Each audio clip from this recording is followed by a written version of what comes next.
Okay. Hey guys, today we're reacting to Haiti the Pig. My secret edition, like you get started. Links to the original video down below. You already know.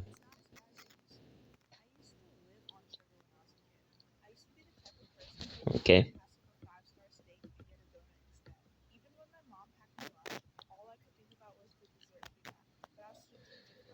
Strategic.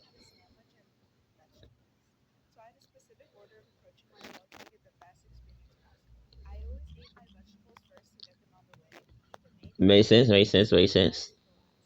Hold up. Guys, I gotta check on this.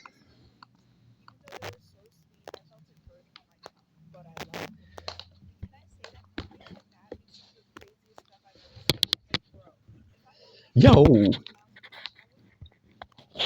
I felt it burning on my tongue, but I loved it. And can I say that companies like that make some of the craziest stuff I've ever seen? Like, bro, if I got my hands on these when I was a kid, I would have probably lost all my teeth and my sanity. Hey, mom said dinner's ready.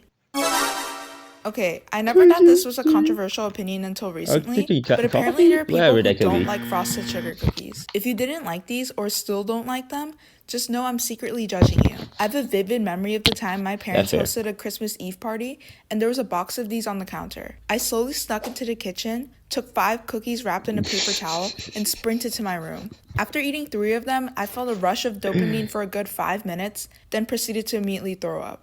It was a mix of red and green though, pretty festive. The next year, my mom asked me what I wanted for my birthday. And no, I didn't ask for a Lego set, a cool fidget spinner, or a new Nerf gun. I asked for cookies. But it wasn't just any typical cookie. It was those Italian butter cookies that grocery stores sell in the bakery section. Every time I passed that section, my eyes were glued to the glass casing. And it was like 20 or 30 bucks for a big box, so it was like a delicacy. I was so happy when I got them, and I wanted to save them for as long as possible. The next morning, I peacefully walked downstairs, poured myself a tall glass of 1% milk, and grabbed a plate. Then I walked up to my box of cookies and opened it. I might have made some cereal for this.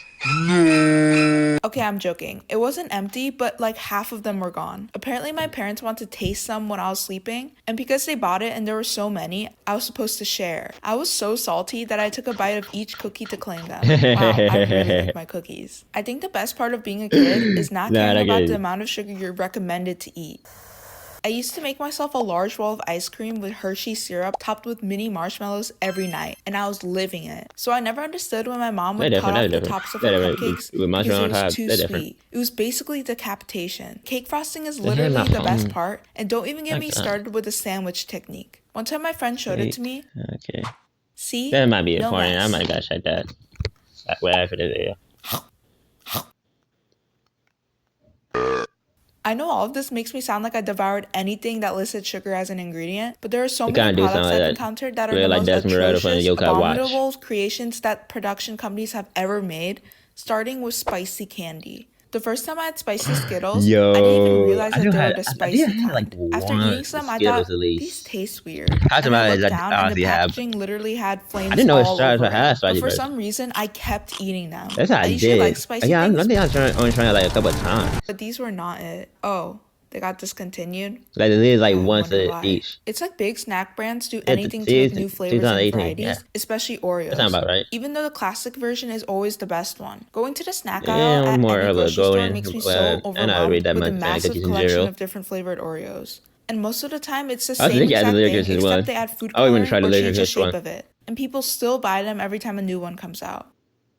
Next, and this is probably a hot take, but any candy that's cherry flavored is absolutely disgusting. Even the smell of artificial cherry makes me gag. It reminds me of those cough syrups I was forced to drink when I got sick. Oh yeah, that Once I came up with the genius idea of adding some water to cough syrup to make the taste less noticeable, which basically turned a tablespoon of medicine to a cup of nasty, half-diluted cough syrup. I also found a lot of the candies I hated during Halloween. After going trick-or-treating, I would dump all of my candy on the floor and sort them. Butterroof. And I would make a separate pile of candies that I absolutely hated. These included, but were not limited to, Milk Duds, York Peppermint Patties, Almond Joy, Double Bubble Gum, Dots, and candy that looked like it was 5 years old. But the good thing was that I always had one friend that would want them, so I got to trade them for something way better. Haha, sucker. But I've noticed that over the last several years, my taste palette has taken a complete 180. Now, I would rather take a plate of fresh fruit over candy any day of the week. which makes me feel so old now. Soon I'll be one of those old people who give kids raisins or apples during Halloween. Trick or treat! Hey kids! An apple a day keeps the doctor away. Right. Well, that's the story of my past sugar addiction. Comment below whether or not you make sure you like the guy here and don't forget to I see you guys in another video. Peace.